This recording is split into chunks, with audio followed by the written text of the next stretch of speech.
बम बम बम बम भोले भोले भोले बम बम बम बम बम बम भोले।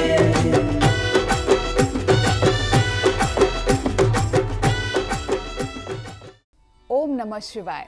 स्वागत है आप सभी का हमारे इस विशेष कार्यक्रम शिव के सावन में, और मैं हूं आपके साथ नेहा सर्वेश शुक्ला। सावन के सोमवार, विशेषकर सावन का पहला सोमवार जो होता है ना, हर व्यक्ति अपनी पूरी श्रद्धा के साथ भगवान शिव को प्रसन्न करने की कोशिश करता है। तो चलिए आपको बताते हैं कि सावन के पहले सोमवार के दिन कैसे आपको करनी है भगवान शिव की पूजा, और विशेष मुहूर्त वो कौन सा होगा जिसमें की गई पूजा बहुत ज्यादा फलदायी होगी। और भी बहुत सारी बातें आपको बताएंगे। हमारे साथ मौजूद हैं डॉक्टर संतोष झा जी।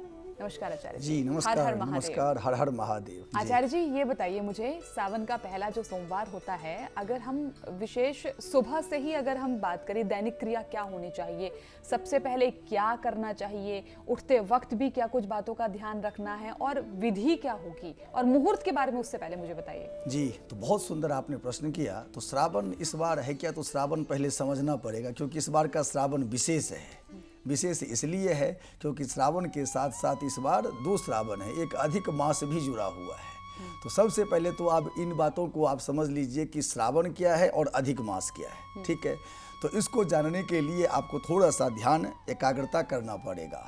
तो श्रावण जो प्रारंभ हो रहा है वो कब से प्रारंभ हो रहा है? 4 जुलाई से। ठीक है, तो 4 जुलाई से ये प्रारंभ हो रहा है हमारा श्रावण का महीना। लेकिन इस महीना में जो आपका सोमवार है वो विशेष रूप से फलदायी है, और उस पर हम विशेष रूप से चर्चा कर रहे हैं। तो सावन का जो सोमवार है वो 4 है मुख्य रूप से। ठीक, कौन कौन सा है? तो 10 तारीख को अर्थात 10 जुलाई, 17 जुलाई, और फिर चला जाएगा ये अगस्त में। क्यों? क्योंकि बीच में अधिक मास पड़ेगा। तो अगस्त में पड़ रहा है 2 और 21 और 28। ये हो गया आपका श्रावण का सोमवार। ठीक है, तो पहले कृष्ण पक्ष वाला आया है 10 और 17 जुलाई, और जो दूसरा लास्ट में मैंने बताया आपको अगस्त में, वो 21 और 28, ये आपका शुक्ल पक्ष वाला आ गया। ठीक है, तो ये हो गया आपका श्रावण। अब बीच में जो ये अधिक मास वाला है नेहा जी, वो भी आप जान लीजिए कि 24 जुलाई। ठीक है, दूसरा 31 जुलाई, और फिर 7 अगस्त और 14 अगस्त। ये जो 4 आ गया बीच में, ये सब आपका अधिक मास का है। यानी कि आप ये कहना चाह रहे हैं कि इस बार सावन की जो सोमवार हैं जी। वो पड़ रहे हैं 10 और 17 जुलाई को, फिर उसके बाद 21 और 28 अगस्त को। फिर अगर हम अधिक मास के सोमवार की बात कर रहे हैं तो वो पड़ रहे हैं 24 जुलाई, 31 जुलाई और 7 अगस्त और 14 अगस्त को। लेकिन जो व्रत रखने हैं वो रखने हैं सावन के सोमवार के। सावन के सोमवार जो पहला पड़ रहा है 10 जी 17 जुलाई को। जी 10 जुलाई को। 10 जुलाई को। चलिए, तो उसका मुहूर्त के बारे में बता दीजिए। बहुत बढ़िया। तो अब आप सबसे पहले सोमवार की बात कर रहे हैं, तो जो भी सोमवार है अप्रॉक्सीमेट थोड़ा सा 2-4-5 मिनट का आगे पीछे हो सकता है, नहीं तो 7:30 से 9, ये हमेशा ध्यान रखा जाए कि 7:30 से 9 के बीच में कोई काम ना करे सोमवार के दिन। क्यों? क्योंकि उस बीच में राहु काल होता है। अच्छा, हम लोग ज्योतिष पढ़े तो उसमें एक बात और कहा गया कि हर एक दिन के लिए राहु काल तो 1.5 घंटे का, लेकिन उसमें और एक बात कही गई है कि जैसे 7 दिनों के लिए रवो वर्ज्यास चतुः पंचः सोमे सप्त द्वयम तथा कूजे खष्ट द्वयं चैव बुधे बान तृतीयकम गुरौ सप्ताष्टकम ज्ञेयम त्रिचत्वारी च भार्गवे सनोवाद्यंत षष्ठम च।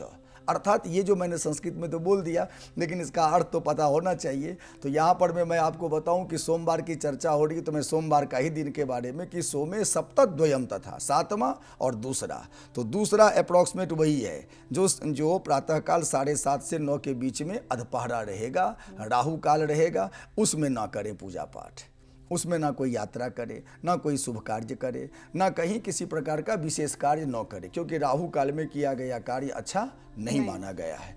अब आप यहाँ पूजन से संबंधित, भगवान की अर्चना से संबंधित, उपासना से संबंधित बात कर रहे हैं, तो मैं आपको बताऊं कि इसके लिए जो सबसे महत्वपूर्ण मुहूर्त है 5:32 से 7:15 तक जो प्रातःकालीन समय है वो सबसे उपयुक्त समय है, उत्तम समय है भगवान शिव का उपासना करने का।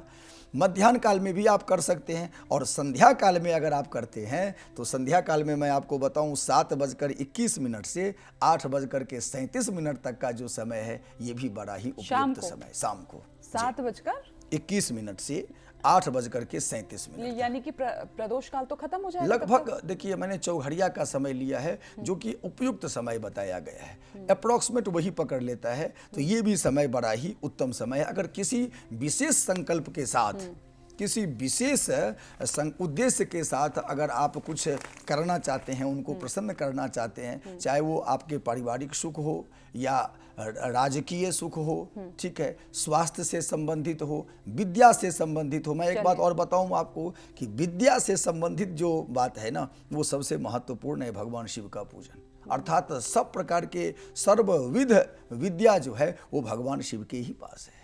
अच्छा, आप मुझे ये बताइए कि पूजा का मुहूर्त तो आपने बता दिया जी। अब सामग्री भी बताइए कि सामग्री क्या होनी चाहिए देखिए। और विधि क्या हो। विधि में सबसे महत्वपूर्ण है शुद्धिकरण। शुद्धिकरण परम आवश्यक है। शुद्धिकरण का मतलब एकाग्रता। एकाग्रता के साथ, मन के साथ, कहते हैं ना भाई कि शरीर से नहीं मन से। क्यों? क्योंकि भगवान इष्ट का जो पूजन होता है ना, वो भाव से। मेरा यही निवेदन है आप सभी से, जो भी इस संस्कार चैनल को देख रहे हैं, उनसे कि इस बात को अवश्य ध्यान रखें कि बड़ा भाव के साथ जितना ही देर बैठो, जितना ही सामग्री हो। सामग्री के लिए आदि शंकराचार्य जी ने लिखा शिव मानस में कि रत्न ही कल्पित मासनम हिम जले स्नानम च दिव्यांबरम नाना रत्न विभूषितम मृगमदा मोदांकितम चंदनम जाति चंपक बिल्व पत्र रचितम पुष्पम च धूपम तथा दीपम देवदया निधे पशुपति हृत कल्पितम गृह्यताम सौवर्णे नवरत्न खंडरचिते पात्रे घृतम पायसम भक्ष्यम पंचविधम पयो दधियुतम रंभा फलम पानकम साका नाम युतम जलम रुचिकरम कर्पूर खंडोज्वलम तांबूलम मनसा मया विरचितम भक्त्या प्रभो स्वीकुरु। ये और 4-5 श्लोक है इनके साथ। ये शिव मानस पूजन है। इसमें हम मन से ही नाना प्रकार के रत्न बाबा के श्री चरणों में अर्पण कर दिए। जैसा कि हम लोग बोलते हैं ना कि तेरा तुझको अर्पण क्या लागे मेरा, प्रैक्टिकल रूप में। तो ये भाव है कि बाबा देने वाले तो आप हैं, आपको मैं क्या चढ़ा सकता हूँ। ये मेरे पास कहाँ से सामर्थ्य है? मेरे पास तो बोलने का भी सामर्थ्य नहीं है, एक कदम आगे पैर रखने का भी सामर्थ्य नहीं है। ये शंकराचार्य जी कह रहे हैं। कल्पना करिए, जो साक्षात अवधूत है, महादेव के ही अवतार है, उनके मुखारबिंद से ये भाव निकल रहा है। वो कहते हैं न मंत्रम नो यंत्रम, मैं तो कोई मंत्र भी नहीं जानता हूं।